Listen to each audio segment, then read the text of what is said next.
안녕하세요. 7월 14일 금요일 날마다 죽게로 큐티 가이드입니다. 함께 나눌 본문은 빌립보서 4장 16절부터 23절까지입니다.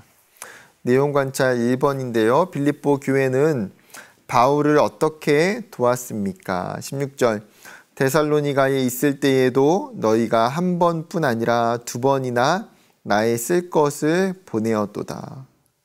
지금 사도 바울이 데살로니가에 있는데 너희가 뭐요?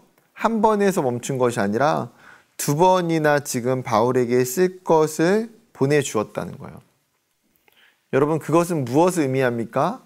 이 빌립보 교회 성도들이 지금 지속적으로 사도 바울의 그 사역과 그의 삶에 관심을 가지고 서포트하고 있다는 것이죠. 두 번째, 바울은 빌립보 교회의 헌신을 어떤 것이라고 이야기합니까? 18절 내게는 모든 것이 있고 또 풍부한지라 에바브로 디도편에 너희가 준 것을 받음으로 내가 풍족하니 이는 받으실 만한 향기로운 제물이요 하나님을 기쁘시게 한 것이라. 지금 이 빌립보 성도들을 통해서 에바브로 디도에게 받은 것으로 말미암아 사도 바울은 뭐라고 말합니까? 내가 풍족하다. 내가 풍부하다. 즉 그는 말할 수 없는 그 사랑을, 빌립보 성도들의 그 헌신과 그 섬김을 분명하게 경험했어요. 그런데 사도 바울의 굉장히 표현이 중요하잖아요. 그것이 너희가 나에게 준 것이 아니라는 거죠.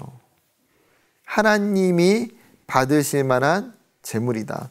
그리고 하나님을 기쁘시게 한 것이다. 그 사도 바울을 향한 그 수고와 섬김이 결국은 그 대상이 하나님이라고 이야기하는 것입니다. 좀 이따 자세하게 한 번 더 4번 질문을 통해 살펴보도록 하겠습니다. 3번 바울은 빌립보 교회 성도들을 어떻게 축복합니까? 19절 나의 하나님이 그리스도 예수 안에서 영광 가운데 그 풍성한 대로 너희 모든 쓸 것을 채우시리라. 지금 하나님께서 빌립보 교회 공동체의 그 따뜻한 사랑과 그 헌신에 어떻게 축복하기를 원하세요? 너희의 모든 필요한 것들을 하나님이 채우시기를 원한다라고 축복합니다. 여러분, 분명하게 그런 것 같아요. 하나님께 헌신된 사람들은 그 삶을 누가 책임져 주십니까? 하나님께서 책임져 주세요. 성경에 이미 수많은 믿음의 사람들이 그것을 증명해 주었고 지금도 여전히 신실한 믿음의 사람들을 통해서 하나님이 그것들을 이루어 가신다는 거예요. 여러분, 우리도 이러한 축복이 있었으면 좋겠습니다. 그리고 이러한 믿음을 가지고 살았으면 좋겠어요. 나의 수고와 나의 헌신과 나의 섬김이 하나님이 채우시고 하나님이 축복하실 것을 우리가 소망하고 기대했으면 좋겠습니다.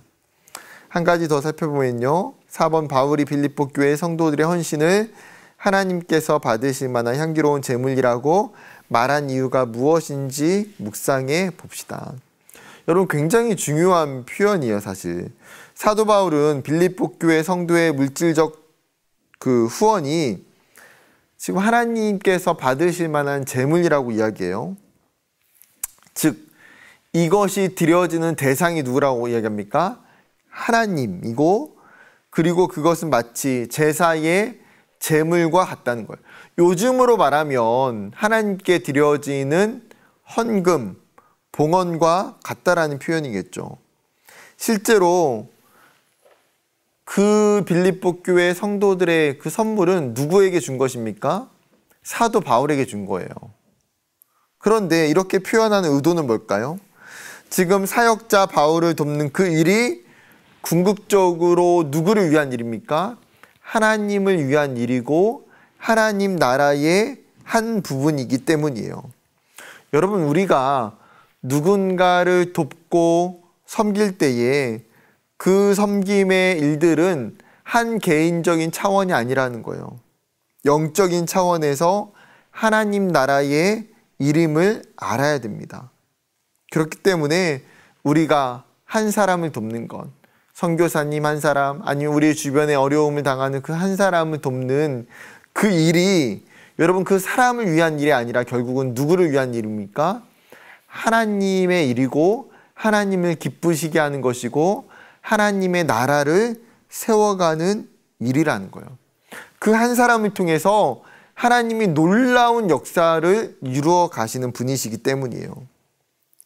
여러분, 우리도 교회와 누군가를 위한 섬김이 이런 마음의 중심이었으면 좋겠습니다. 내가 저 사람에게 잘해줘야지가 아니라 여러분, 그 사람에게 대한 헌신이 사람에게 했다라고 느끼면 마치 기브 앤 테이크와 같이 내가 이렇게 해줬으니까 그 사람도 나에게 해주기를 바라는 마음이, 인간적인 마음이 생기더라는 거예요. 여러분, 그러면 절대 안 됩니다. 결국은 내가 사람에게 한 것이 아니에요. 우리는 다 누구에게 한 것입니까? 하나님께 드린 것이기 때문에 우리가 어떠한 대가를 바라는 것도 아니고요. 결국은 그 섬김을 통해서 하나님이 영광 받으시면 충분하다는 거예요. 여러분, 우리의 마음속에도 하나님께 드리는 그 기쁨으로, 하나님께 돌려지는 그 영광으로 우리가 이 사도 바울의 고백처럼 우리가 누군가에게 드려지는 그 모든 것들이 하나님께 드려지는 향기로운 제물과 같이 되기를 주님의 이름으로 축복합니다. 감사합니다.